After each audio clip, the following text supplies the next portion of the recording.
Hello friends, welcome to Omkar accountancy coaching classes. आज आपण TY BCom मधील इन्शुरन्स क्लेम या टॉपिकची माहिती घेणार आहोत. आता इन्शुरन्स क्लेम या टॉपिकमध्ये आपल्याला व्यवसायाला वेगवेगळ्या प्रकारचे नुकसान होतात आणि ते कोणकोणत्या प्रकारे होतात आणि त्याच्यापासून आपण कसे वाचू शकतो हे पाहणार आहोत. आता इन्शुरन्स क्लेम या टॉपिकमध्ये आपल्याला मोस्टली काय पाहायचं आहे, तर आगीपासून आपल्या जे व्यवसायाला नुकसान होतं त्याला आपण म्हणतो लॉस बाय फायर. म्हणजे प्रत्येक व्यवसायाला आगीपासून असेल किंवा ॲक्सिडेंटपासून असेल, समजा आपण माल वाहतूक करत असून आपल्या गाडीला अपघात झाला आणि मालाचं नुकसान झालं असेल तर त्याच्यासाठी आपण विमा पॉलिसी घेतो. किंवा व्यवसायामध्ये जर आग लागली आणि आग लागल्यामुळे आपल्या व्यवसायातील फर्निचरचं नुकसान झालं, इमारतीचं नुकसान झालं, मालाचं नुकसान झालं असेल किंवा आपला व्यवसाय काही कालावधीसाठी बंद झाला असेल तर त्यापासून आपल्याला नुकसान भरपाई मिळावी म्हणून आपण वेगवेगळ्या प्रकारच्या विमा पॉलिसी घेत असतो. तर या टॉपिकमध्ये आपल्याला लॉस बाय फायर म्हणजे आगीपासून झालेले नुकसान हा पॉईंट पाहायचा आहे. आता लॉस बाय फायर याच्यामध्ये ॲक्च्युली 3 प्रकारच्या पॉलिसी आपण घेऊ शकतो. या 3 प्रकारच्या पॉलिसी कोणकोणत्या आहेत, तर एक लॉस ऑफ स्टॉक म्हणजे आपण फक्त मालाचा विमा उतरवतो. म्हणजे व्यवसायाला आग लागली असेल तर ज्या तारखेला आग लागली त्या तारखेला आपल्या व्यवसायामध्ये किती रकमेचा माल होता आणि त्याची नुकसान भरपाई आपल्याला विमा कंपनीकडून मिळावी म्हणून आपण loss of stock policy he policy घेतो. दुसरे आहे लॉस ऑफ प्रॉफिट पॉलिसी. हे एक पॉलिसी खूप महत्त्वाची आहे. म्हणजे आपल्या व्यवसायाला आग लागल्यानंतर आपला व्यवसाय काही कालावधीसाठी आपण स्थलांतरित करतो किंवा बंद करतो. म्हणजे आपला जो नफ्याचं प्रमाण आहे हे काही प्रमाणात कमी होतं आणि त्यासाठी आपण लॉस ऑफ प्रॉफिट पॉलिसी घेतो. आणि तिसरे आहे complete package policy. Complete package policy म्हणजे याच्यामध्ये आपण स्टॉकचा विचार करतो, त्याच्यामध्ये आपण फिक्स्ड ॲसेटचा विचार करतो, त्याच्यामध्ये आपण एक्सपेन्सेस आणि इन्कमचा विचार करतो आणि त्यानुसार आपण पॉलिसी घेतो. म्हणजे सर्व प्रकारचे नुकसान भरपाई मिळावी त्यासाठी आपण पॅकेज पॉलिसी सुद्धा घेऊ शकतो. आता TY BCom मध्ये आपल्याला या पहिल्या 2 मेथड्स फक्त आहेत, एक लॉस ऑफ स्टॉक आणि एक लॉस ऑफ प्रॉफिट पॉलिसी. आता त्यापैकी सर्वप्रथम आपण लॉस ऑफ स्टॉक पॉलिसी याचा आपण विचार करणार आहोत. लॉस ऑफ स्टॉक पॉलिसी त्याचा आपण विचार करणार आहोत. आता लॉस ऑफ स्टॉक पॉलिसी म्हणजे काय, तर when fire occurred in the premises, जेव्हा व्यवसायामध्ये आग लागते, the stock in trade is destroyed by fire fully or partly. म्हणजे व्यवसायाला आग लागल्यानंतर आपल्या व्यवसायामध्ये गोडाऊनमध्ये किंवा फॅक्टरीमध्ये जो काही माल असेल त्या मालाचं नुकसान होतो. काही वेळेस संपूर्ण माल खराब होतो, काही वेळेस काही टक्के म्हणजे पार्टली म्हणतो त्याला आपण, 50%, 60% किंवा निम्माच माल खराब झालेला आहे. fully or partly, and therefore it becomes necessary to find out cost of stock on date of fire. आणि म्हणून ज्या तारखेला व्यवसायाला आग लागली त्या तारखेला आपल्या व्यवसायामध्ये किती रुपयाचा माल शिल्लक होता हे शोधून काढणं अत्यंत महत्त्वाचं आहे. आता हे शोधून काढताना काही पॉईंट्स खूप महत्त्वाचे लक्षात ठेवायचे आहेत. जर तुम्ही रेग्युलर स्टॉक व्हॅल्युएशन करत असाल तर तुम्हाला कॉस्ट ऑफ स्टॉकची रक्कम लगेच मिळेल. परंतु नॉर्मली आपण स्टॉकचं जे व्हॅल्युएशन आहे हे वर्षाच्या शेवटी करतो, at the end of the year. म्हणजे वर्षाच्या शेवटी किती रुपयाचा माल व्यवसायामध्ये आहे मग त्याचं व्हॅल्युएशन काय करतो आपण, हे आपण नॉर्मली व्यवसायाच्या शेवटी करतो. आणि अशा केसमध्ये आपल्याला याचं व्हॅल्युएशन करणं खूप महत्त्वाचं आहे. This estimate is based on the presumption that the percentage of gross profit on sales generally remain constant every year. आता हा एक पॉईंट खूप महत्त्वाचा आहे. पर्सेंटेज ऑफ GP हा काय विचारात घ्यायचा आहे त्याचं एक सिंपल आणि छोटंसं उदाहरण तुम्हाला देतो, म्हणजे तुमच्या लक्षात येईल. उदाहरणार्थ असं आपण समजूया, आपल्याकडे वर्षाच्या सुरुवातीला, त्याला आपण काय म्हणतो ओपनिंग स्टॉक, आपल्याकडे वर्षाच्या सुरुवातीला समजा 30,000 रुपयाचा माल असेल. पहा मी काय सांगतोय, अगदी सिंपल उदाहरण आहे. पर्सेंटेज ऑफ GPचा याच्यामध्ये किती महत्त्व आहे हे तुमच्या लगेच लक्षात येईल. ओपनिंग स्टॉक आहे 30,000 रुपये प्लस परचेसेस, खरेदी केलेला माल आपण त्याच्यामध्ये नेहमी ऍड करतो, प्लस परचेसेस. समजा 1,20,000 रुपयाचा माल खरेदी केला म्हणजे आपल्याकडे एकूण स्टॉक किती रुपयाचा आहे, 1,50,000चा. त्याला आपण काय म्हणणार, टोटल स्टॉक. आता मला सांगा, हा जो ओपनिंग स्टॉक आहे हा परचेसेस आहे, हा नेहमी कोणत्या किमतीने असतो, कॉस्ट प्राइसने असतो, म्हणजे मूळ किमतीला असतो. बरोबर, हे मूळ किंमत असते. आता मी याच्यामध्ये एक छोटासा प्रश्न विचारतो, मग मला तुम्ही सांगायचं आहे की आपल्याकडे किती रुपयाचा माल शिल्लक राहिला. काय सिंपल प्रश्न आहे. मी असं विचारतो तुम्हाला, 50,000 रुपये किमतीचा माल, नीट लक्षात देऊ नये का, 50,000 रुपये किमतीचा माल 80,000 रुपयाला विक्री केला. 80,000 रुपयाला विक्री केला म्हणजे तुमच्याकडे किती रुपयाचा माल शिल्लक राहिला. बघा मी पुन्हा प्रश्न विचारतोय, किती रुपयाचा माल विकला? 50,000चा. पण तो किती रुपयाला विकला? 80,000ला. माहिती आहे आपल्याला, आपण माल विक्री करताना नेहमी प्रॉफिट ऍड करतो, बरोबर का. म्हणजे माल विक्री करताना आपण मूळ किमतीला कधीच विक्री करत नाही, त्याच्यामध्ये प्रॉफिट ऍड करतो आणि माल विक्री करतो. मग 50,000चा माल जर 80,000ला विकला तर मला सांगा की आपल्याकडे किती रुपयाचा माल शिल्लक राहिला. जर तुम्ही 70,000 उत्तर काढलं असेल तर ते चुकीचं आहे, कारण की आपण माल विक्री किती रुपयाचा केला, यातील 50,000चा माल विक्री केला म्हणजे शिल्लक माल किती रुपयाचा राहिलेला आहे? 1,00,000 रुपयाचा माल शिल्लक राहिलेला आहे. हा पॉईंट तुमच्या लक्षात आला असेल. म्हणजे इथे आपण सेल्स वजा करतो पण सेलची पूर्ण रक्कम घेत नाही, सेल्स प्राइस घेत नाही. कोणती रक्कम घेतो? मूळ किंमत घेतो, म्हणजे कॉस्ट ऑफ सेल्स. म्हणजेच काय, तर यातून आपण पर्सेंटेज ऑफ जीपी बाजूला काढतो. म्हणजे 80,000 ही सेल्स प्राइस होती, बरोबर, वजा ह्याच्यात प्रॉफिट किती रुपये होता? 30,000 रुपये प्रॉफिट होता. म्हणजेच आपण विक्रीची मूळ किंमत आहे तेवढीच वजा करतो आणि आपल्याला स्टॉकची रक्कम मिळते. हाच पॉईंट आपल्याला याच्यामध्ये पाहायचा आहे. एवढाच एक पॉईंट आहे, त्याच्यावर तुम्ही फोकस करा.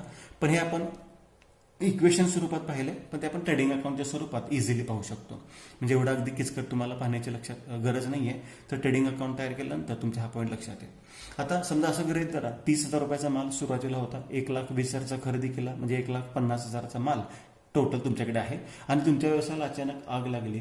मग तुमच्या व्यवसायामध्ये किती रुपयाचा माल आहे हे शोधून काढण्यासाठी तुम्हाला पहिल्यांदा काय काढायला लागेल? सेल्स किती आहे? 80,000. पण त्याची मूळ किंमत काढायची. मूळ किंमत किती आहे? 50,000 रुपये. मग 1,50 पैकी 50चा विक्री केला होता म्हणजे आग लागली त्या तारखेला किती रुपयाचा माल शिल्लक होता? 1,00,000 रुपयाचा माल शिल्लक होता. असं आपण कॅल्क्युलेट करू शकतो. पाहूया मग कॅल्क्युलेट करण्याच्या पद्धती कशा आहेत. आता याच्यामध्ये आपण पहिलीच मेथड पाहतो, लॉस ऑफ स्टॉक पॉलिसी. तर याच्यामध्ये मी काही स्टेप्स तुम्हाला लिहून दिलेल्या आहेत आणि या स्टेप्स तुम्ही वहीमध्ये नोट डाऊन करून ठेवायचे आहेत. खूप महत्त्वाच्या स्टेप्स आहेत.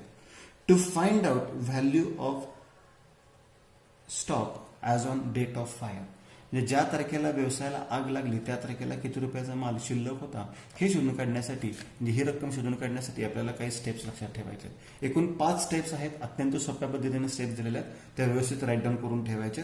Following steps should be taken into account. Number 1, पहिली स्टेप याच्यामध्ये कोणते आहे?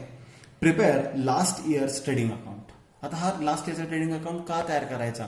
तर मगाशीच मी तुम्हाला सांगितलं पर्सेंटेज ऑफ ग्रॉस प्रॉफिट. आता हे मी तुम्हाला इथे सिंपल पॉईंट सांगितला होता, 50,000चा माल 80,000ला विकला. पण नॉर्मली तुम्हाला सेल्स प्राइस दिलेली असते, कॉस्ट प्राइस दिलेली नसते, तेव्हा तुम्हाला पर्सेंटेजचा उपयोग होईल. मग पर्सेंटेज ऑफ ग्रॉस प्रॉफिट शोधून काढण्यासाठी आपल्याला पहिल्यांदा लास्ट इयरचा ट्रेडिंग अकाउंट तयार करायला लागेल. आता ट्रेडिंग अकाउंटचा फॉर्मॅट कसा असतो? तर खूप सिंपल फॉर्मॅट आहे, म्हणजे अगदी तुम्हाला फुल फॉर्मॅट लक्षात ठेवायची गरज नाही आहे. बघा नॉर्मली ट्रेडिंग अकाउंटचा पहिला आयटम कोणता असतो? To opening stock. दुसरा आयटम कोणता असतो? To purchases. परचेसेसमध्ये रिटर्न लेस करतो, अनरेकॉर्डेड ऍड करतो, हे आपल्याला माहित आहे. तिसरा आयटम नॉर्मली कोणता असतो? वेजेस किंवा वेजेस अँड सॅलरी सुद्धा म्हणू शकता तुम्ही. चौथा आयटम कोणता असतो? टू कॅरेज, त्याला कॅरेज इनवर्ड सुद्धा म्हणू शकता. पाचवा आयटम कोणता असतो? फ्रेट. बस एवढे आयटम तुम्ही लक्षात ठेवले तरी पुष्कळ आहे. सगळा फॉर्मॅट लक्षात ठेवायची गरज नाही. Opening stock, purchases, wedges, carriage आणि फ्रेट. क्रेडिट साईडला पहिला आयटम कोणता असतो? सेल्स. मग सेल्समधून रिटर्न लेस करतात, अनरेकॉर्डेड ऍड करतात, बरोबर. आणि शेवटचा आयटम कोणता असतो? Closing stock. By closing stock झालं. सर्व आयटम तुम्ही लिहिले. हे सर्व आयटम तुम्हाला उदाहरणामध्ये दिलेले असतात. मग हे जर तुम्ही कॅल्क्युलेट केले, दाखवले, म्हणजे जो फरक येतो त्याला आपण काय म्हणतो? ग्रॉस प्रॉफिट असं म्हणतो. त्याला आपण ग्रॉस प्रॉफिट असं म्हणतो. आणि लक्षात घ्या, ही ग्रॉस प्रॉफिट म्हणजे आपली कोणती फिगर आहे? बॅलन्सिंग फिगर आहे. सिंपल आहे. तुम्हाला ट्रेडिंग अकाउंट तयार करायचा कसा हे माहित आहे. पहिल्यांदा आपण काय करणार आहोत? लास्ट इयरचा ट्रेडिंग अकाउंट तयार करणार आहोत. आता बऱ्याच वेळा एक्झाम्पलमध्ये जीपी रेशो दिलेला असतो, इनबिल्ट दिलेला असतो, 25%, 20%, 15%, 10%. तेव्हा मात्र तुम्हाला ट्रेडिंग अकाउंट तयार करण्याची गरज नाही. जर तुम्हाला जीपी रेशो दिला असेल, इथे सांगितलंय मी, परंतु लास्ट इयरचा जीपी रेशो दिला असेल तर ट्रेडिंग अकाउंट करण्याची गरज नाही. आता ट्रेडिंग अकाउंट तयार केला. मग ट्रेडिंग अकाउंट तयार केल्यानंतर दुसरी स्टेप होते जीपी रेशो. मग जीपी रेशो कसा कॅल्क्युलेट करतो आपण, तर GP ratio is equal to gross profit upon sales into 100. हा ग्रॉस प्रॉफिट घ्यायचा डिवाइड बाय ही सेल्सची व्हॅल्यू करायची गुणिले 100. तुम्हाला जीपी रेशो 10%, 15%, 20% मिळून जातो. सेकंड स्टेप लक्षात घ्या, काय करायचं आपल्याला, जीपी रेशो कॅल्क्युलेट करायचा आहे. आता या 2 स्टेप केव्हा होणार नाहीयेत, जर उदाहरणामध्ये लास्ट इयरचा जीपी रेशो दिला असेल तर. आता समजा त्यांनी लास्ट इयरचा जीपी रेशो दिला 20%, तर तुम्हाला ट्रेडिंग अकाउंट आणि जीपी रेशोचं इक्वेशन वापरण्याची गरज नाहीये. मग तुम्हाला आपल्याला डायरेक्ट 20% ही टक्केवारी विचारात घ्यायची आहे. आता काही एक्झाम्पलमध्ये असं होतं की मागील 2-3 वर्षाचा जीपी रेशो विचारात दिला जातो. उदाहरणार्थ असं दिलं असेल 10% एक दिला असेल, 15% एक दिला असेल आणि 20% एक दिला असेल. तर आता जीपी रेशो कोणता घ्यायचा, तर नॉर्मली 2 प्रकारे जीपी रेशो घेतला जातो. एक तर इथे चढता क्रम आहे 10 आणि 5, 15 आणि 5, 20 आणि 5, 25 असा घेतला जातो. परंतु आता सर्व ठिकाणी जो जीपी रेशो कॅल्क्युलेट केला जातो तो आहे ॲव्हरेज जीपी रेशो. ॲव्हरेज म्हणजे काय, या तिन्हीचा ॲव्हरेज काढायचा. तिन्हीचा ॲव्हरेज कसा काढायचा, 10 अधिक 15 अधिक 20 भागिले किती टक्केवारी आहेत, हे 3% आहेत. म्हणजे 20, 30, 40, 45 भागिले 3 म्हणजे किती टक्के विचारात घेणार आपण, 15%. बरोबर. समजा 10 आणि 15 दिलं असेल तर 10 अधिक 15 भागिले 2 केलं असतं. बरोबर. मग 12.5% आला असता. म्हणजे मागील जर 2-3 वर्षाचं जीपी रेशो दिलं असेल तर आपण ॲव्हरेज जीपी रेशो विचारात घेतो. इथं सांगितलंय मी, if GP ratio is given same ratio should be taken. म्हणजे 20% दिला तर 20%च घ्या. If GP ratio was given for more than 2 years, 2 वर्षापेक्षा जास्त दिला असेल, then average GP ratio should be taken. तर आपल्याला ॲव्हरेज जीपी रेशो विचारात घ्यायचा आहे. आता याच्या पुढची स्टेप ही अत्यंत महत्वाची आहे. याच्या पुढची स्टेप आहे ती काय स्टेप आहे ते नीट लक्षात घ्या. To find out cost of stock on date of fire. आता हा पॉईंट इथे तुमच्या लक्षात येईल. हा पॉईंट आहे तो इथे विचारात घेणार आहोत आपण. To find out cost of stock on date of fire. ज्या तारखेला व्यवसायाला आग लागली त्या तारखेला किती रुपयाचा माल शिल्लक होता. मग यासाठी आपण लास्ट इयरचं ट्रेडिंग अकाउंट तयार करायचं आहे. सॉरी, करंट इयरचं ट्रेडिंग अकाउंट करायचं. करंट इयरचं म्हणजे ज्या तारखेला व्यवसायाला आग लागलेली आहे त्या तारखेचा आपणास ट्रेडिंग अकाउंट तयार करायचं आहे. To find out cost of stock on date of fire. मग तिसरी स्टेप आहे, ही स्टेप महत्वाची आहे. आता इथे आपण ओपनिंग स्टॉक घ्यायचा आहे. हा ओपनिंग स्टॉक म्हणजेच काय, तर मागील वर्षीचा क्लोजिंग स्टॉक म्हणजे चालू वर्षाचा काय असतो, ओपनिंग स्टॉक. परत एकदा सांगतो, मागील वर्षीचा क्लोजिंग स्टॉक म्हणजे चालू वर्षाचा काय असतो, ओपनिंग स्टॉक. मग तो ओपनिंग स्टॉक घ्यायचा. परचेसेस दिले असतील तर परचेसेस घ्यायचे, वेजेस घ्यायचे आहेत, कॅरेज किंवा कॅरेज इन्व्हर्टची रक्कम घ्यायची आहे, सेलची रक्कम घ्यायची आहे. परंतु इथे आपल्याला क्लोजिंग स्टॉक दिलेला नसतो. का ते सांगतो. तर या वर्षी व्यवसायाला आग लागलेली आहे, त्यामध्ये आपल्याकडे किती रुपयाचा माल आहे हे शोधून काढायचं आहे. म्हणजे या वर्षीचा क्लोजिंग स्टॉक दिलेला नसतो. तर आपण काय करायचं की मागील वर्षीचे पर्सेंटेज किती होते, 20%, किंवा इथं किती आपण ॲव्हरेजने काढले होते किती होते, 15%. तर काय करायचं, सेल्सची जी रक्कम दिलेली असते त्या सेल्सवर 20% किंवा 15% जो का तुमचा रेशो आला असेल तो कॅल्क्युलेट करायचा. म्हणजे ग्रॉस प्रॉफिट शोधून काढायचा. काय करायचं तुम्हाला, ग्रॉस प्रॉफिट. मग 15% असेल, 20% असेल, 25% असेल, इथली सेलची फिगर घ्या, त्याचा 15, 20, 25% काय असेल तो काढा, तो इथं लिहा आणि हा अकाउंट काय करायचा, क्लोज करायचा. म्हणजे तुम्हाला स्टॉकची रक्कम मिळेल. मग असं जसं तुम्ही दाखवलं की शिल्लक माल म्हणजे त्याला म्हणतो आपण cost of stock on date of fire आणि बॅलन्सिंग फिगर. लक्षात घ्या, पहिल्या ट्रेडिंग अकाउंटमध्ये जीपी ही बॅलन्सिंग फिगर होती आणि ह्या मेमोरेंडम ट्रेडिंग अकाउंटमध्ये cost of stock on date of fire ही बॅलन्सिंग फिगर असणार आहे. या पद्धतीने करंट इयरचा म्हणजे ज्या तारखेला व्यवसायाला आग लागलेली आहे त्या तारखेचा ट्रेडिंग अकाउंट तयार करायचा आहे. हवं तर तुम्ही ही जी स्टेप आहे प्रिपेअर ट्रेडिंग अकाउंट, तिथे तुम्ही हा फॉर्मॅट लिहू शकता. नंतर ग्रॉस प्रॉफिट रेशोसाठी हे सूत्र लिहू शकता, हे स्टेप लिहून ठेवा. त्याच्यानंतर करंट इयरचा cost of stock on date of fire शोधून काढण्यासाठी मेमोरेंडम ट्रेडिंग अकाउंट का फक्त ट्रेडिंग अकाउंट म्हणलं चालेल, पण इथे up to date of fire म्हणजे आग लागलेल्या तारखेपर्यंतचा हा ट्रेडिंग अकाउंट त्याचाही फॉर्मॅट तुम्ही इथं लिहू शकता. मग तुम्हाला आता कोणती रक्कम मिळालेली आहे, by cost of stock on date of fire.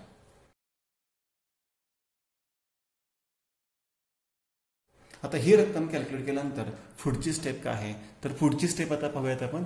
याच्यानंतरची step अत्यंत सिंपल आहे. याच्यानंतर काय करतो, आता ज्या तारखेला व्यवसायाला आग लागली त्या तारखेचा माल तर आपल्याला मिळाला. आता शोधून काढूयात to find out loss of stock.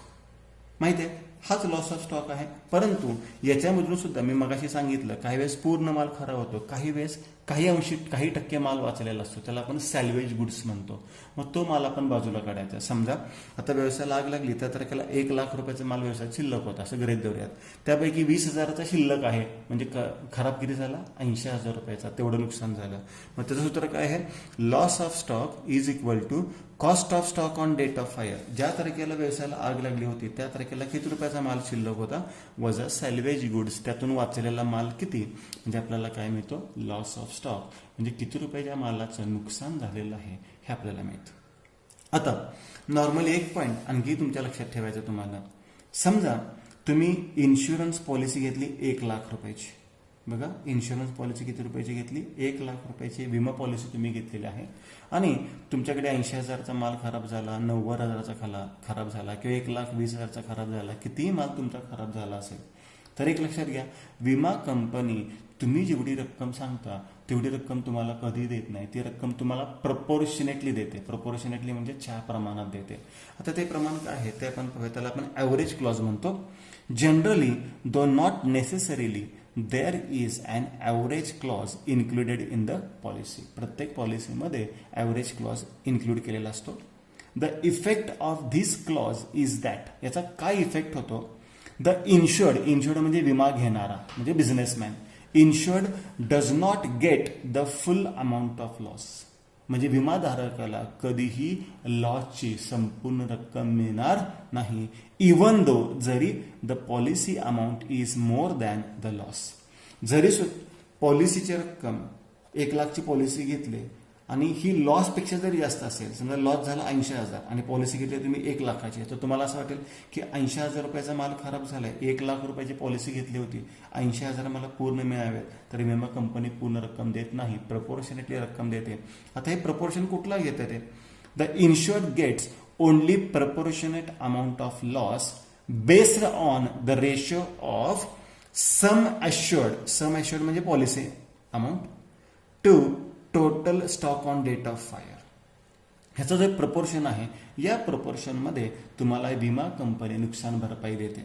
मग ॲव्हरेज क्लॉज दिला असेल तर त्याचं सूत्र काय लक्षात ठेवायचं आहे, claim is equal to loss of stock, म्हणजे ही व्हॅल्यू लॉस ऑफ स्टॉक गुणिले amount of policy. Amount of policy झाला सम इन्शुर्ड म्हणतो. सम इन्शुर्ड म्हणजे जेवढ्या किमतीची आपण पॉलिसी घेतलेली आहे तेवढी किंमत, sum insured divided by cost of stock on date of fire, इथली रक्कम. बघा सूत्र काय क्लेमचं, लॉस ऑफ स्टॉक गुणिले amount of policy divided by cost of stock on date of fire. आणि ह्याचं कॅल्क्युलेशन केल्यानंतर तुम्हाला कशाची रक्कम येणार आहे, क्लेमची रक्कम येणार आहे. या 5 स्टेपमध्ये आपल्याला एक्झाम्पल सॉल्व्ह करायचं. आता काही इम्पॉर्टंट पॉईंट्स आहेत, हे इम्पॉर्टंट पॉईंट फक्त नोट डाऊन करून ठेवा. त्या एक्झाम्पलमध्ये ते पॉईंट तुम्हाला एक्सप्लेन करून दिले जातील. पहिला पॉईंट इम्पॉर्टंट काय आहे, जीपी रेशो हा नेहमी सेल्सवर दिलेला असतो. म्हणजेच काय, तर जीपी हा नेहमी सेल्सवर असतो. आपण जीपी सूत्र पाहिलेलं आहे, gross profit ratio is equal to gross profit upon sales into 100. समजा कुठल्या उदाहरणामध्ये तुम्हाला फसवण्यासाठी परचेसेसवर दिला असेल तर तो तुम्हाला सेल्समध्ये कन्वर्ट करावा लागेल, आहे असं घेता येणार नाही. दुसरा पॉईंट आहे valuation of stock. Valuation of stock हा खूप महत्त्वाचा पॉईंट आहे. बऱ्याच वेळा पेपरमध्ये तुम्हाला हा पॉईंट विचारला होतो. बघा, काही व्यवसायाची टेंडन्सी असं असते की मालाची किंमत 20% जास्त दाखवायची मुद्दाम, त्याला व्हॅल्युएशन ऑफ स्टॉक म्हणतो, ओव्हर व्हॅल्युएशन म्हणतो त्याला आपण. म्हणजे माल 100 रुपयाचा आहे पण दाखवताना किती रुपयाला दाखवला, 120 रुपयाला, मग तो तुम्ही 100% कन्वर्ट करायचा असतो, बरोबर. किंवा काही बिझनेसची पॉलिसी असं असते की माल कमी किमतीने दाखवायचा, म्हणजे 10% कमी दाखवला, 10% कमी दाखवला म्हणजे किती टक्क्याने दाखवला, 90% दाखवला, तर तो सुद्धा तुम्हाला कितीमध्ये कन्वर्ट करायचा आहे, 100% कन्वर्ट करायचा आहे. म्हणजे ओव्हर व्हॅल्युएशन असेल किंवा अंडर व्हॅल्युएशन असेल. उदाहरणामध्ये तुम्हाला ओव्हर व्हॅल्युएशन किंवा अंडर व्हॅल्युएशन दिलं असेल तर तुम्ही कॉस्ट प्राइस शोधून काढायची, म्हणजे 100% रक्कम शोधून काढायची आणि ती कॅल्क्युलेशनमध्ये विचारात घ्यायची आहे. मग तोच पॉईंट इथं सांगितला, जर उदाहरणामध्ये स्टॉक हा अबाव कॉस्ट म्हणजे ओव्हर व्हॅल्युएशन जास्त टक्केवारी दाखवला असेल, ऑर बिलो कॉस्ट म्हणजे कमी, अंडर व्हॅल्युएशन म्हणतो त्याला आपण, कमी किमतीने दिला असेल, तर तो प्रथम कॉस्ट प्राइसमध्ये कन्वर्ट करणे. तो आपल्याला कॉस्ट प्राइसमध्ये घ्यायचा आहे. आणि फक्त स्टॉक घ्यायचा आहे, परचेसेस सेल्स घ्यायचे नाहीत. म्हणजे ओपनिंग स्टॉक, क्लोजिंग स्टॉक हे 2 प्रकारचे स्टॉक आहेत, हे फक्त कन्वर्ट करायचे आहेत. आणि तिसरा सिंपल पॉईंट आहे, उदाहरणामध्ये goods taken by proprietor, goods distributed as free sample, unrecorded sales किंवा अनरेकॉर्डेड परचेसेस अशा जर ॲडजस्टमेंट दिल्या असतील तर त्याचा इफेक्ट तुम्हाला न विसरता आठवणीने करायचा आहे. आणि हा इफेक्ट फक्त ट्रेडिंग अकाउंटलाच होतो आणि याच्यात आपण फक्त ट्रेडिंग अकाउंटचाच विचार करणार आहोत. मग या पद्धतीने तुम्हाला एक्झाम्पल सॉल्व्ह करायचे आहेत. एकूण 5 स्टेप मी तुम्हाला सांगितलेले आहेत. तर पहिली स्टेप कोणती आहे, परत एकदा रिवाइज करतो. मागील वर्षीचा ट्रेडिंग अकाउंट तयार करा, सिंपल आहे मागील वर्षीचा ट्रेडिंग अकाउंट. त्याच्यानंतर दुसरी स्टेप काय करतो आपण, जीपी रेशो कॅल्क्युलेट करतो. मग जीपी अपॉन सेल्स इंटू 100, इथला जीपी घ्यायचा आहे, इथला सेल्स घ्यायचा आहे, गुणिले 100 करायचा आहे. तिसरी स्टेप काय करतो, तर चालू वर्षाचा मेमोरेंडम ट्रेडिंग अकाउंट तयार करतो. चालू वर्षाचा आपण काय करतो, मेमोरेंडम ट्रेडिंग अकाउंट तयार करतो. इथे मात्र तुम्हाला cost of stock on date of फायरची रक्कम इथे क्लोजिंग स्टॉक दिलेला नसतो. आणि हा ग्रॉस प्रॉफिट घ्यायला विसरू नका. हा कसा काढायचा आहे, तर हा सेल्स दिलेला असतो, त्याच्यावर हे जे इथले जे पर्सेंटेज आले असतात 15%, 20%, 10%, तर 10, 15, 20% घ्या आणि इथल्या रकमेवर 10, 15, 20% काढा आणि जीपी घ्या आणि मगच तुम्ही ट्रेडिंग अकाउंट क्लोज करायचं आहे आणि तुम्हाला cost of stock on date of fire मिळेल. त्याच्या पुढची स्टेप आहे, अगदी सोपी आहे. Loss of stock is equal to cost of stock on date of fire minus salvage goods. आणि शेवटची स्टेप आहे claim is equal to loss of stock गुणिले amount of policy divided by cost of stock on date of fire. या पद्धतीने आपल्याला example solve करायचं आहे. तर पाहणार आहोत आपण लगेच. आत्ता आपण पहिलं एक्झाम्पल कसं सॉल्व्ह करायचं आहे ते पाहणार आहोत. आधी हे एक्झाम्पल पूर्ण तुमच्या वहीमध्ये व्यवस्थित लिहून घ्यायचं आहे. हे जे एक्झाम्पल आहे हे एक्झाम्पल व्यवस्थित लिहून घ्या. मी एक्झाम्पल एकदा वाचून दाखवतो. Fire occurred in the premises of Ganesh company on 31/8/2019. ही तारीख खूप महत्वाची आहे. ज्या तारखेला व्यवसायाला आग लागली ती तारीख खूप महत्वाची आहे. The details for the year 2018-19 was stock at the beginning, म्हणजे वर्षाच्या सुरुवातीचा माल, ओपनिंग स्टॉक म्हणतो 1,20,000. परचेसेस फॉर द इयर 18-19, म्हणजे या वर्षाचे purchases 2,35,000. Wages 30,000. Salaries 42,000. Sales for the year 18-19 4,00,000. Stock at the end 1,00,000. At the end म्हणजे closing stock 1,00,000. The details up to the date of fire, म्हणजे ज्या तारखेला आग लागली त्या तारखेपर्यंतचे डिटेल्स आहेत. Purchases up to 31/8/19 1,25,000. Sales 1,20,000. Wages 32,000. Carriage inward 20,000. Carriage outward 30,000. Salvage goods म्हणजे आगीपासून वाचलेला माल 6,000 रुपये. And goods taken by proprietor for personal use in 2018-19, म्हणजे या केसमधला किती आहे 5,000 रुपये. आणि पॉलिसी अमाऊंट 1,90,000 आपल्याला क्लेम शोधून काढायचा आहे. आता हे मी आधीच आखून ठेवलेलं आहे वेळ वाचण्यासाठी, तुम्ही आखायची गरज नाही. प्रत्येक स्टेप मी तुम्हाला सांगणार आहे. त्याआधी हे एक्झाम्पल व्यवस्थित नोट डाऊन करून घ्या आणि मग आपण हे एक्झाम्पल काय करूयात, सॉल्व्ह करूयात. एक्झाम्पल त्याचा स्क्रीनशॉट काढून ठेवा आणि ते एक्झाम्पल पटकन लिहून घ्यायचं आहे सर्वांनी. ओके, चला एक्झाम्पल तुमचं लिहून झालं असेल, स्टार्ट करूयात आपण. मी सांगितलं पहिल्यांदा डेट ऑफ फायर ही खूप महत्वाची आहे. मी इथं लिहितो डेट ऑफ फायर. किती तारीख आहे बघा, 31/8/2019. या टॉपिकमध्ये डेट खूप महत्वाची आहे आणि डेट नाही, तारीख खूप महत्वाची आहे. आणि इयर एंडिंग 31 मार्चच असेल असं गृहीत धरू नका.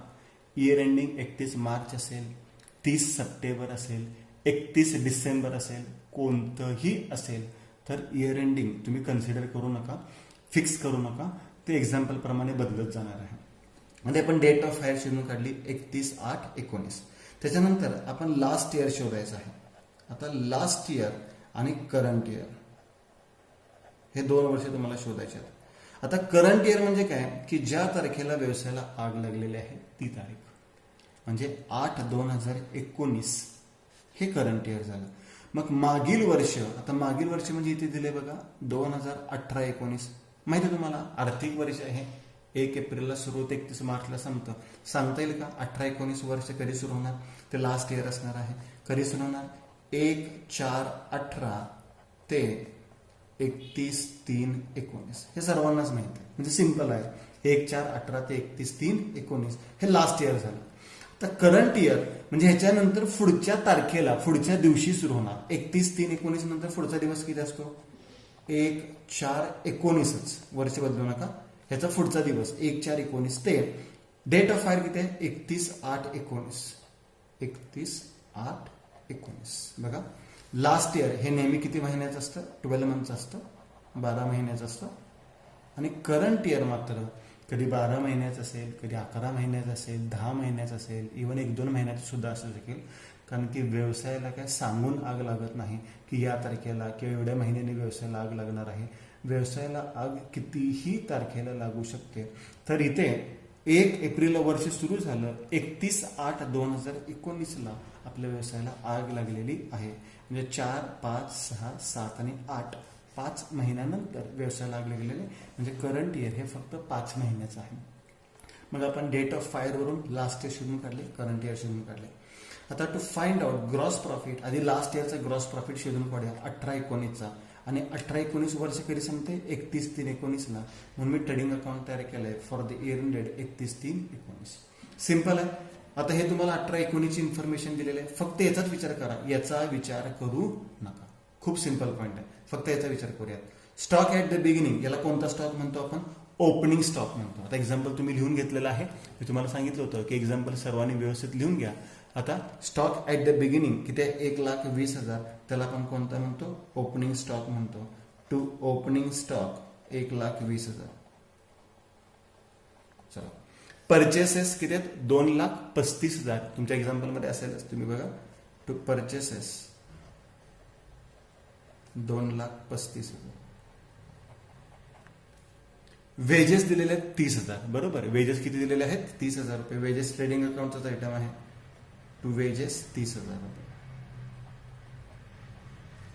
सॅलरीज आता हा पॉईंट खूप महत्वाचा आहे मला सांगा सॅलरी ट्रेडिंग अकाउंटला दाखवतो का आपण नाही सॅलरी आपण ट्रेडिंग अकाउंटला दाखवत नाही त्यामुळे सॅलरीला फुली करा सॅलरी ट्रेडिंग अकाउंटला येणार नाही सेल्स कुठे दाखवतो आपण ट्रेडिंग अकाउंटच्या क्रेडिट साईडला बाय सेल्स आणि सेलची रक्कम किती आहे 18-19 4 लाख रुपये आणि स्टॉक ऍट द एंड म्हणजे कोणता स्टॉक असतो क्लोजिंग स्टॉक आणि क्लोजिंग स्टॉक कुठे दाखवतो आपण क्रेडिट साईडला दाखवतो बाय क्लोजिंग स्टॉक हा किती रुपये stock at the end 1 lakh रुपये सिंपल पॉईंट याच्यामध्ये काहीच अवघड नाहीये पहिल्यांदा आपण मागील वर्षाचा जो ट्रेडिंग अकाउंट आहे त्याचे डिटेल्स दिले होते ती इन्फॉर्मेशन लिहिली आता अकाउंट क्लोज करण्याची गडबड लगेच करू नका हे चालू वर्षाचे करंट अकाउंटचे डिटेल्स आहेत पण त्याच्या खाली ऍडजस्टमेंट वाचूया सॅलरीज गुड्स किती आहे 6,000 ते काय आपण इथे दाखवत नाही goods taken by proprietor for personal use in 18-19 हा पॉईंट महत्वाचा आहे 18-19 म्हणजे लास्ट इयर आहे मग गुड्स टेकन बाय प्रोपरायटरचा इफेक्ट करतो आपण काही वेळेस ते परचेसेस मधून लेस पण दाखवतात पण आपण आपल्या पद्धतीने जाऊयात गुड्स टेकन बाय प्रोपरायटर असेल goods distributed as free sample असेल तर ते आपण कुठे दाखवतो ट्रेडिंग अकाउंटच्या क्रेडिट साईडला दाखवतो by goods taken by proprietor त्याला आपण ड्रॉइंग सुद्धा म्हणतो by goods taken by proprietor adjustment मध्ये दिले होते आणि goods taken by proprietor for personal use किती रुपये आहेत 5,000 रुपये आहेत मग ते सुद्धा इथे न विसरता दाखवायचे आहेत आणि पॉलिसी अमाऊंट आपण इथे विचारात घेत नाही आता खऱ्या अर्थाने मागील वर्षाची जी इन्फॉर्मेशन दिली होती ती इन्फॉर्मेशन पूर्ण झाली आता आपण मागील वर्षाचा ट्रेडिंग अकाउंट क्लोज करूया जे तुम्हाला मागील वर्षाचा ग्रॉस प्रॉफिट किती होता हे मिळेल क्रेडिटची बेरीज जास्त असते नॉर्मली किती आहे 5,05,000 रुपये तेच इकडे लिहिले आपण 5,05,000 रुपये त्यातून 2,00,000 3,85,000 वजा केले 3,85,000 4,05,000 5,05,000 म्हणजे डेबिट साईडला फरक आला म्हणून मी त्याला स्टार केलं लक्षात घ्या जो फरक येतो त्याला आपण नेहमी स्टार करूया अंडरलाईन करूया to gross profit carried down बरोबर याला मी म्हणतो बॅलन्सिंग फिगर खूप सिंपल पॉईंट आहे लक्षात आला सगळ्यांच्या की मागील वर्षीची इन्फॉर्मेशन होती आणि एक ऍडजस्टमेंट होती त्याच्यावरून आपण मागील वर्षीचा ट्रेडिंग अकाउंट तयार केला आणि त्याचा ग्रॉस प्रॉफिट किती मिळवलेला आहे 1,20,000 आता सेकंड स्टेप करूयात आपण ग्रॉस प्रॉफिट रेशिओ कॅल्क्युलेट करूयात काय शोधून काढणार आहोत आपण ग्रॉस प्रॉफिट रेशिओ मग gross profit ratio is equal to find out GP ratio gross profit ratio is equal to काय सूत्र आहे gross profit upon sales into 100 आता हे रक्कम कुठल्या घ्यायच्यात तर सिंपल आहे, आपण जे मगाशी ट्रेडिंग अकाउंट तयार केला होता त्यातला ग्रॉस प्रॉफिट किती आहे 1,20,000, सेल्स किती आहे 4 लाख. घेऊयात आपण ग्रॉस प्रॉफिट. आता ग्रॉस प्रॉफिटची रक्कम किती आली होती 1,20,000 अपॉन सेल्स किती दिला होता त्यांनी 4 लाख गुणिले 100. करा कॅल्क्युलेशन कॅल्सीवर, तुम्ही कॅल्क्युलेशन कॅल्सीवर केलं किती आलं सांगा 30%, 30%. 4×12 म्हणजे जीपी रेशो किती टक्के आलेला आहे 30% आलेला आहे. आता याच्या पुढची स्टेप खूप सिंपल आहे. याच्या पुढची स्टेप काय करायचे, to find out cost of stock on date of fire. मागील वर्षीचं आपण केलं अकाउंटिंग, फक्त हा रेशो काढण्यासाठी. जर समजा उदाहरणामध्ये तुम्हाला मागील वर्षीचा रेशो 30% दिला असता तर ही 2 स्टेप तुम्हाला करण्याची गरजच पडली नसती. आता चालू वर्षी म्हणजे ज्या तारखेला आग लागलेली आहे त्या तारखेपर्यंतचे डिटेल्स बघा. The details up to the date of fire म्हणजे 31/8/19 पर्यंतचे डिटेल्स दिलेले आहेत. परचेसेस दिलेत 1,25,000, परचेस डेबिटला दाखवतो. सेल्स दिलेत 1,20,000, सेल्स क्रेडिटला दाखवतो. वेजेस दिलेत, वेजेस डेबिटला दाखवतो. कॅरेज इनवर्ड सुद्धा डेबिटला दाखवतो. कॅरेज आउटवर्ड हा पॉईंट लक्षात घ्या, कॅरेज आउटवर्ड हा प्रॉफिट अँड लॉसचा आयटम आहे, तो आपण घेत नाही. आता एक व्हॅल्यूच्या मध्ये मिसिंग आहे, क्लोजिंग स्टॉक तर मिसिंग आहेच, पण ओपनिंग स्टॉक सुद्धा दिला नाही. तर मी मगाशी सांगितल्याप्रमाणे मागील वर्षीचा क्लोजिंग स्टॉक म्हणजे चालू वर्षीचा काय असतो ओपनिंग स्टॉक. मग मागील वर्षीचा क्लोजिंग स्टॉक आपण इथे लिहिला होता, किती रुपये लिहिला होता बघा मागील वर्षीचा ओपनिंग स्टॉक 1,00,000 रुपये. मागील वर्षीचा क्लोजिंग स्टॉक किती होता 1,00,000. मागील वर्षीचा क्लोजिंग स्टॉक म्हणजे चालू वर्षीचा काय असणार आहे ओपनिंग स्टॉक असणार आहे. म्हणजे इथे आपण काय लिहिणार आहोत टू ओपनिंग स्टॉक हा मागील वर्षीचा स्टॉक ऍट द एंड 19चा एंड आणि इथे 19ला काय होणार सुरुवात होणार बरोबर. 18/19चा एंड म्हणजे चालू वर्षाची काय असणार आहे सुरुवात. टू ओपनिंग स्टॉक किती रुपये आलेला आहे 1,00,000 रुपये.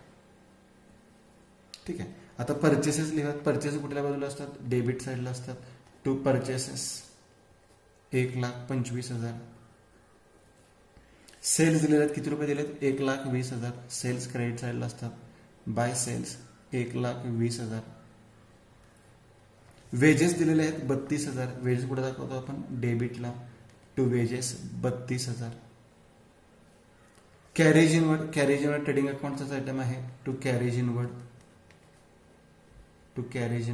किती रुपयात कॅरेज इनवर्ड 20,000 रुपये डेबिट साईडला दाखवले.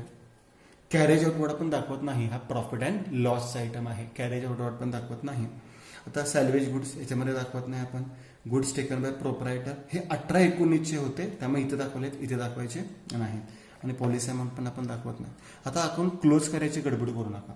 बघा क्लोजिंग स्टॉक दिलेला नाहीये, पण आपल्याला ग्रॉस प्रॉफिट काढता येऊ शकतो. हा खूप महत्वाचा पॉइंट आहे. To gross profit carried down. ही बॅलन्सिंग फिगर नाहीये, लक्षात घ्या. मग अशी सांगितल्याप्रमाणे इथे बॅलन्सिंग फिगर होती, इथे नाहीये. तर जीपी रेशो किती टक्के आला होता 30% आला होता बरोबर. ऑन चालू वर्षीचा सेल्स किती आहे 1,20,000. हा पॉईंट खूप महत्वाचा आहे, ही व्हॅल्यू तुम्ही चुकायची नाही. मग 1,20,000चा 30% 12×36 म्हणजे ग्रॉस प्रॉफिट चालू वर्षी किती रुपये झाला असता 36,000 रुपये झाला असता. आता तुम्ही अकाउंट काय करू शकता क्लोज करू शकता. मग इथे डेबिटची बेरीज तुम्हाला नक्कीच जास्त मिळणार आहे. करूयात आपण. 5, 7, 6, 12, 13 चला 1, 3, 3, 6, 3, 3, 9, 10, 11 चला 1, 3,13,000 3,13,000 बरोबर. म्हणजे क्रेडिट साईडला फरक येईल, त्याला आपण काय म्हणणार आहोत by cost of stock on date of fire. By cost of stock on date of fire. आणि याला मी स्टार करतो आणि अंडरलाईन करतो कारण की ही काय आहे बॅलन्सिंग फिगर आहे. बरेच विद्यार्थी हा ग्रॉस प्रॉफिट घ्यायला विसरतात आणि त्यामुळे त्यांचा cost of stock on date of फायरची व्हॅल्यू वेगळी येते. करत होता कॅल्क्युलेशन. 3,13,000 मधून किती व्हॅल्यू वजा करायचे 1,20,000 वजा करायचे. म्हणजे फरक किती आला आपला 1,93,000. म्हणजे ज्या तारखेला व्यवसायाला आग लागलेली होती त्या तारखेला 1,93,000 रुपयाचा माल व्यवसायामध्ये शिल्लक होता. आता एवढा सगळा लॉस झालाय का तर चेक करूयात. पुढची स्टेप काय करायची to find out loss of stock. आता लॉस ऑफ स्टॉक म्हणजेच काय तर cost of stock on date of fire. Cost of stock on date of fire minus वजा सॅल्वेज गुड्स. आता सॅल्वेज गुड्स दिलेलाच असतो असं काही नाहीये, दिला असेल तर घ्या, नसेल तर नील म्हणा. तर cost of stock on date of fire, ज्या तारखेला व्यवसायाला आग लागली त्या तारखेला व्यवसायात माल किती रुपयाचा होता, 1,93,000चा. यातून काय वाचलाय का, दिलाय बघा. जर सॅल्वेज गुड्स किती रुपयाचा माल आगीपासून वाचलेला आहे, 6,000 रुपयाचा माल आगीपासून वाचलेला आहे. मग वजाबाकी करा, वजाबाकी किती आली, 1,87,000. म्हणजे आपलं नुकसान किती रुपये झालं, 1,87,000. आता ॲव्हरेज क्लॉज ह्याच्यामध्ये आहे कारण की त्या अमाऊंट ऑफ पॉलिसी दिलेली आहे. मग ॲव्हरेज क्लॉजचं कॅल्क्युलेशन कसं करतो आपण, claim is equal to loss of stock गुणिले amount of policy divided by cost of stock on date of fire. उलट सुलट पुढे लिहिलं तरी चालेल. आपलं ॲक्च्युअल इक्वेशन काय आहे, claim is equal to loss of stock गुणिले अमाऊंट ऑफ पॉलिसी भागिले cost of stock on date of fire. मी थोडंसं लिहिताना उलट सुलट लिहिलंय. मग claim is equal to amount of policy, किती रुपयाची पॉलिसी घेतली होती, 1,90,000ची, भागिले cost of stock on date of fire. आता cost of stock on date of fire किती रुपये होता बघा, cost of stock on date of fire 1,93,000 रुपये. आणि एक लक्षात घ्यायचं आहे, ही व्हॅल्यू नेहमी कमी पाहिजे, ही जास्त पाहिजे, असंच पाहिजे. गुणिले loss of stock, loss of stock किती आहे, 1,87,000. आणि आता आपण क्लेमची रक्कम शोधून काढूयात, गुणाकार करूयात. 1,90,000 गुणिले 1,87,000 भागिले 1,93,000.